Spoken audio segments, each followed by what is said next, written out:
An unbelievable list. 80 retired generals and admirals have written a letter to President Biden saying, stand by Israel. They are the first line of defense for America. We'll read you the letter and then wonder, will President Biden listen to them?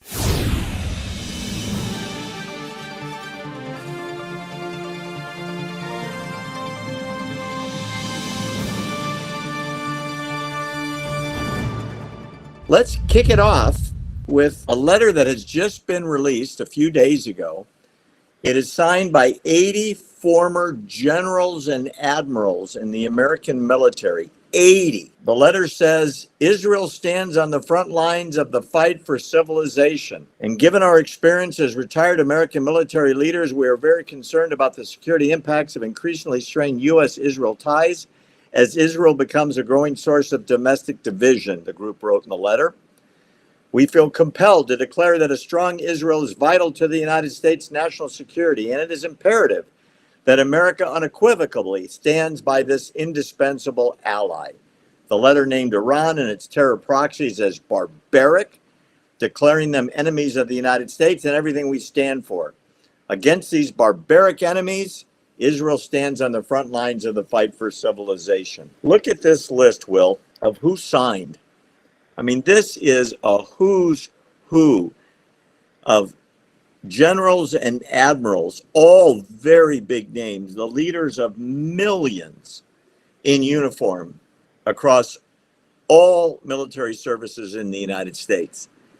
Is it possible that these military leaders, our leaders, that defend our flag and our borders might know something that your president doesn't seem to realize? I would probably say yeah.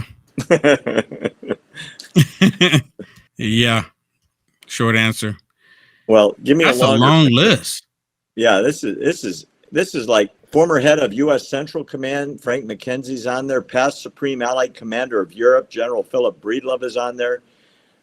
Former U.S. Strategic Command General Kevin Chilton, and the most recent commanders of the Marine Corps. I mean, everybody's here. Everybody's here. They are all saying the same thing. Israel's on the front line protecting us by handling the terrorists over there. I mean, that's not counting the ones on our college campuses, of course, or the ones that have come through the border courtesy of the open border policy of your borders are Kamala Harris. But the fact of the matter is, the Americans, are either going to fight them over there through Israel as our proxy or here. And they may already be here, Will Johnson, which is what you've been saying for a long time. I think they want it here. You know, when was the last time, America was hit, 9/11, right? 9/11. So they need it to happen again. And I be honest with you, Barry, I have this strong notion to believe that they think that if we can get hit here in America, they can do the same thing that happened when Bush was in office. Because, we got hit on 9/11, and I've never seen it happen since then. The country came together. I'll never forget it when Bush was standing in New York and he was standing on the rubble and had that megaphone and he was saying, "We're here for you. We hear you. We're going to answer for this, We're going to answer." But let's have a full disclosure. That's when he made his speech about Islam is a religion of peace while he's standing on the ruins of thousands of dead Americans. And that couldn't have been further from the truth. Yeah. But my point is that, yeah, you're right. But the country united at that point. Oh, yeah.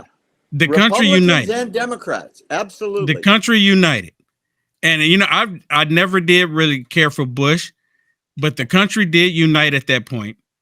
And I believe, like I said, I think they're wanting to have the same thing happen. So if we have destruction going on here, maybe we can get them to unite under Joe Biden.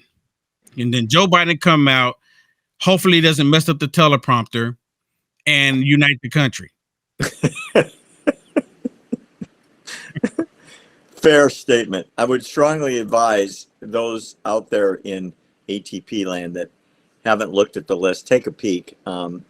There's a lot of big names on this list, and these are not amateurs. These are serious, lifetime professional warriors representing all of our services. It's an extraordinary list, agreeing with Will Johnson and Barry Nussbaum, which is we ought to be a better friend to Israel. We really, really ought to be a better friend to Israel. What do you think they're going to, okay, so we know there's a lot of corruption going on.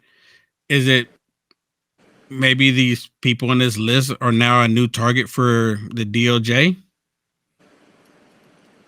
Homeland Security, NSA, CIA? These are some serious warriors. I don't think they're going to be easily intimidated. I really don't. But I don't know. If you can weaponize the DOJ against the president of the United States, that's my point. You go down the chain of command to get to these people. I mean, the commander in chief is, how many indictments did you say the other day? 80, 90 of them? It's 4 indictments, 91 charges, right? And then they have these fraudulent civil suits. And like you said, that's a weaponization of the DOJ, the FBI. Yeah. Right. So that's what I'm saying. Like, it's like, oh, thank you for compiling this list. Now we know who to go after. That's some scary stuff, man. If you're right, that's some real scary stuff.